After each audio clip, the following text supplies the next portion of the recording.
Metal finishing can be done by hot dipping, electroplating, and electroless-plating. We have discussed what is electroplating, and we have taken an example of chromium plating, and also we have seen how the chromium plating can be done, isn't it? So now let us see how electroless-plating, what is electroless-plating and how it is different from electroplating. Electroless-plating, as the name indicates, electroless. So plating without using electricity or current is called as electroless plating. The plating which is done without use of electric current is called as electroless plating. Let us see how it is done. So at least for the purpose of deposition for electrons we need what? Electricity, right? And how do we get electrons? Let us have a look, and how it is carried out, let us discuss today. So the process of depositing a metal, as discussed earlier, on a catalytically active surface or a substrate using reducing agent without using electricity is known as electroless plating. So here the term reducing agent is very important. For instance, let us assume I want to deposit the copper on the surface of a plastic, so or some other substrate. So how do I deposit copper? So there is no anode here, there is only substrate. This is the substrate, this is catalytically active.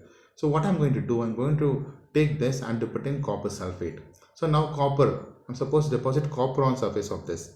So how do I deposit? So I'm going to deposit, for this copper is required. There is no anodic consumption method, there is no nothing. There is only one method, is electrolyte consumption method. I'm going to add copper sulfate to this. That is source of salt. There is Cu here, but Cu should come and deposit here. Cu, as soon as I add CuSO4, it will disintegrate to give Cu2 plus and SO4 2 minus. The Cu2 plus is present, but electrons, how do I get electrons? For that, I'm going to add a reducing agent. So reducing agent is nothing but it undergoes oxidation by itself and reduces other. So I'm going to add a formaldehyde. So formaldehyde is a strong reducing agent. Reducing agent means it will provide electrons to Cu2 plus. How do it provide electrons? It undergoes self-oxidation. So any reducing agent undergoes self-oxidation. It undergoes oxidation, liberates electrons. Those electrons will be accepted by Cu2 plus and gets deposited on the surface of this. Now the question is whether it's a given here catalytically active substrate. So why it should be catalytically active? Because this Cu2 plus can accept the electrons anywhere on the substrate, anywhere in the solution, right? But there is no God-given ruler, there is no program that Cu2 plus should accept the electrons and should get reduced on the surface of this. So we're going to activate it catalytically. So when you're in school or during your engagement or played something, like you can take a comb, rub on a surface, head, and a small piece of paper. When you show what will happen, attract. It is electrostatic force of attraction, isn't it? So similarly, even here also, this will be catalytically activated so that Cu2 plus ions will get attracted here. All Cu2 plus ions will be attracted to the catalytically active substrate. So when Cu2 plus is here, obviously electrons will be attracted, positive and negative. So the Cu2 plus will get reduced on the surface of this. That is the reason the substrate should be catalytically active. Got it? Now you understood, right? So what is the purpose of reducing agent? Reducing agent provides electrons to the metal ions by undergoing self-oxidation. Example, electroless plating of copper, electroless plating of nickel, etc. The main advantage is we are not going to use any electricity here. That is the main advantage. So see here, this is how this catalytically active surface, the metal ions. So the metal ions can undergo reduction anywhere here. But in order to prevent that, the metal is catalytically activated. The metal ions will move from here to here, undergo reduction only on the surface of the metal. Okay, so there is a small video here which shows. Later we'll discuss the applications. It's having a very wide applications. Okay, electroless plating. I'll tell you what are the different applications, how electroless plating is different from electroplating. Okay, that we'll discuss later. A small video here to show you plating on plastics technology provides an important enhancement to plastic parts for many applications in the perfume, cosmetics, plumbing, and automotive industries today. Commonly referred to as POP, plating on plastic processes have been developed in Coventya laboratories to provide improved appearance and other important performance characteristics for plastic parts. Attached to plating racks, bare parts are ready to be treated in a sequence of different chemicals. The first step of the sequence consists of cleaning residue from the plastic surface. Before processing, the average roughness of plastic is about 25 nanometers. After cleaning, the parts are immersed for 5 to 15 minutes in an etching solution to promote adhesion of the plated metal to the plastic. Etches are chromic and sulfuric acid mixtures used at 68 degrees Celsius. The etching process is designed to increase the micro roughness of the plastic surface. The topography is roughened to 240 nanometers by creating pores in the plastic, as shown in the SEM photomicrograph. These pores ensure good mechanical adhesion of the different layers of copper, nickel, and chromium deposited later in the process. After etching, parts are thoroughly rinsed with water, then neutralized in a chemical step that reduces hexavalent chromium to trivalent chromium, since traces of the former will poison the catalytic process. Catalyzing the plastic with the controlled adsorption of palladium and tin colloidal particles in the micropores is critical for making the surface conductive. The next process is referred to as accelerating the surface, where a chemical reaction takes place to oxidize tin plus 2 ions to tin plus 4, and palladium ions are deposited on the surface as metallic palladium. After acceleration, the surface is ready for a thin layer of a conductive metal to deposit on the palladium catalyzed surface. This occurs from an electroless nickel process step, which deposits a thin, dense nickel-phosphorus alloy.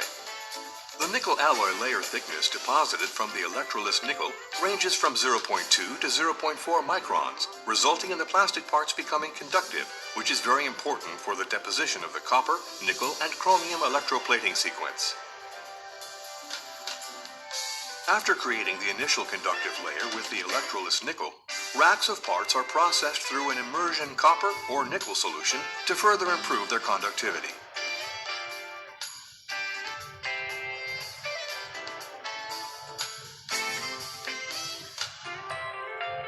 Next, a 20 micron thickness layer of copper deposited from an acid copper electrolyte provides leveling of the etched plastic surface, while also producing a bright, smooth deposit. This layer also provides ductility between the plastic and other plated layers, which is important to improve the thermal shock resistance while also minimizing the formation of cracks when the plated part is in service. A bright nickel deposit from 5 to 7 microns provides protection of the copper layer, gives a final bright aspect, and supports the chromium layer. In automotive industry POP applications, multiple layers of different types of nickel deposits are utilized to further increase the corrosion resistance of the plated plastic. The final chromium layer deposit of 0.1 to 0.2 microns thickness provides a final corrosion and anti-tarnishing protective layer while giving the surface a bright and decorative aspect. It also provides good shock and abrasion wear resistance. After these simple sequences of process steps, the non-conductive plastic parts are now visually more appealing, with layers of copper, nickel, and chromium that also provide important functional characteristics. Parts are now rinsed, dried, and carefully examined before being shipped to any final assembly for the final application. Technicians will check surfaces for any defects, including pits, stains, hazes, misplating, or cracks, to verify that good quality product is the result for the final customer. The next time you see a plastic perfume bottle, a plastic plumbing fixture, or automotive interior or exterior trim piece, you can now have a better appreciation of what makes that possible. Yeah, now you came to know what is the major advantage and application of electrolessplating, isn't it? So anything you name that can be plated using electrolessplating, because electricity is not required, right? For electroplating, only conductors can be plated, but whereas in electrolessplating, anything you name, your plastic can be plated, brick can be plated, ceramic can be plated, anything you name that can be plated.